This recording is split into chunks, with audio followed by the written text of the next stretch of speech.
Hello and welcome to this special edition of Global Insights on China's economy, a series of high-end interviews with movers and shakers, economists and industry watchers. I'm Li Xin in Beijing. Our guest today is distinguished American economist and professor at Columbia University, Jeffrey Sachs.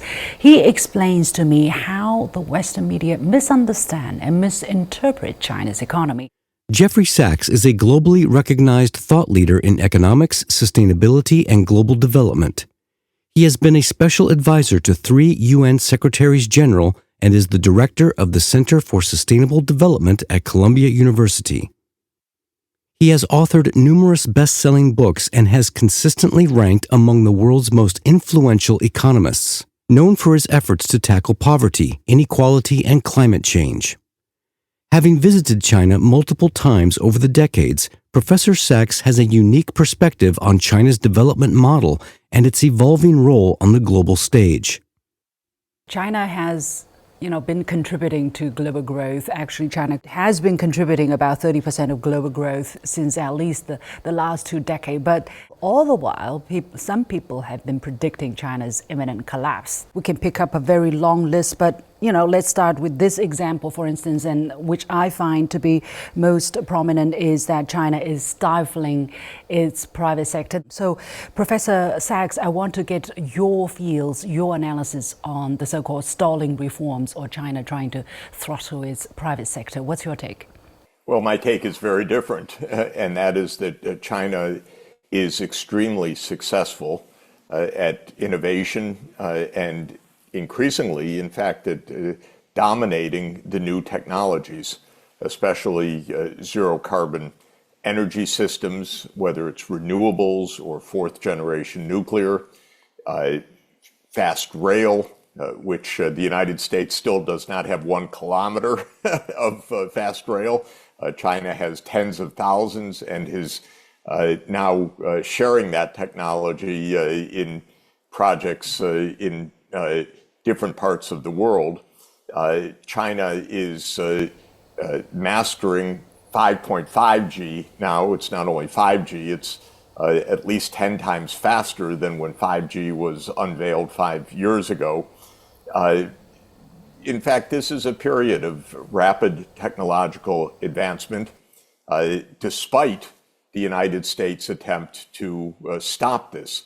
So a lot of the rhetoric has been around for more than 30 years. When the 1997 Asian financial crisis came, that was taken as proof that China's growth was over, and so on. So this has been the rhetoric for a very long time. It's mostly a kind of propaganda in the United States or the Anglo-Saxon world. Predictions about the collapse of China's economy, including claims of the collapse of the yuan, real estate, and debt, have continued to make headlines in Western media in recent years. Let's take a look at some of their most sensational headlines. In 2015, The Economist ran the headline, "The Great Fall of China," yet that same year, China's economy grew by 6.9%, defying the bleak predictions. Over the past year, the Wall Street Journal published over 100 articles criticizing China's economy. More recently, the New York Times published articles with titles like "China's Economy is in Serious Trouble" and "Why It's So Hard for China to Fix Its Ailing Economy." While certain sectors face challenges, the Chinese economy remains stable.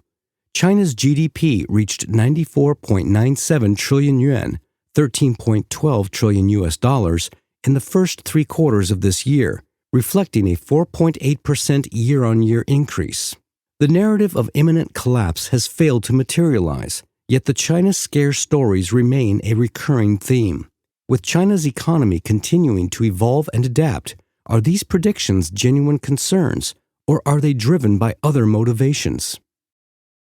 The United States is trying, actually, to stall the Chinese economy.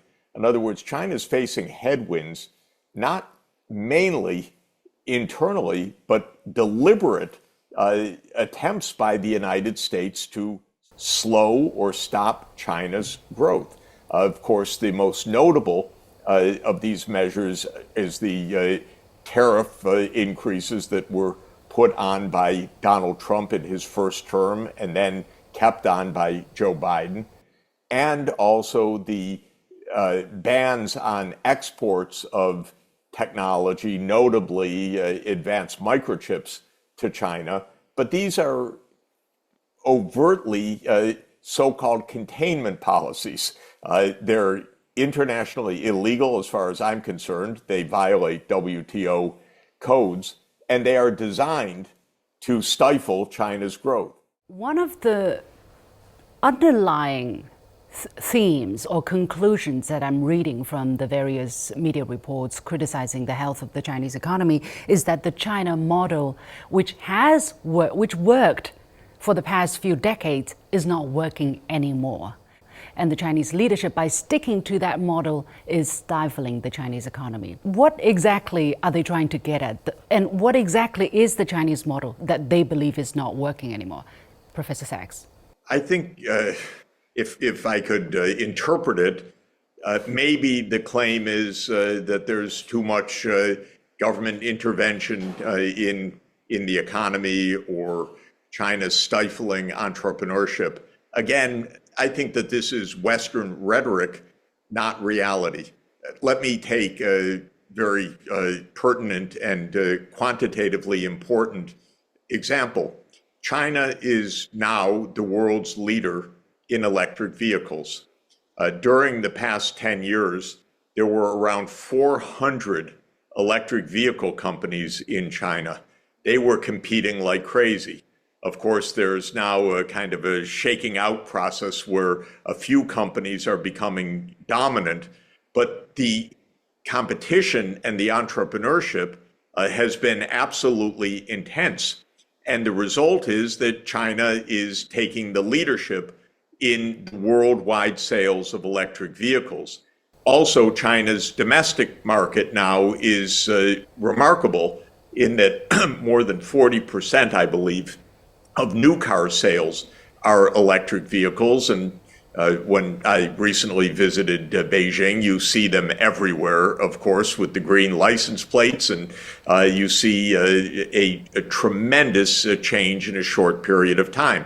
Since this is the direction that the entire world is moving towards because of the need for zero emission vehicles, China's in a very strong position.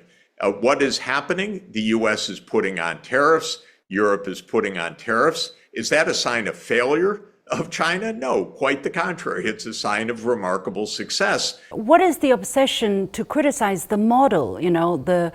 As if there is one magic or one set of correct rules how to run the economy of a country. I think we should understand this mainly in geopolitical terms, not in theoretical or even ideological terms. This is geopolitics. China has been too successful from America's point of view. And there was a notable article roughly 10 years ago at the Council on Foreign Relations that was written by one of my former colleagues at Harvard University, Robert Blackwell, who became a leading American diplomat. And he said that China's rise is no longer in America's interest because America's grand strategy is to dominate. And now the US can't dominate if China's becoming so large. So already a decade ago, Blackwell and his co-author listed the measures that the United States should follow: closing the US market by tariffs, stopping the export of high technologies where the US did have an advantage, notably in semiconductors, trying to build trading relations that would exclude China, strengthening the military of the US alliance along the rimlands of China and the South China Sea. Well, the United States has followed through on all of those. That is a foreign policy.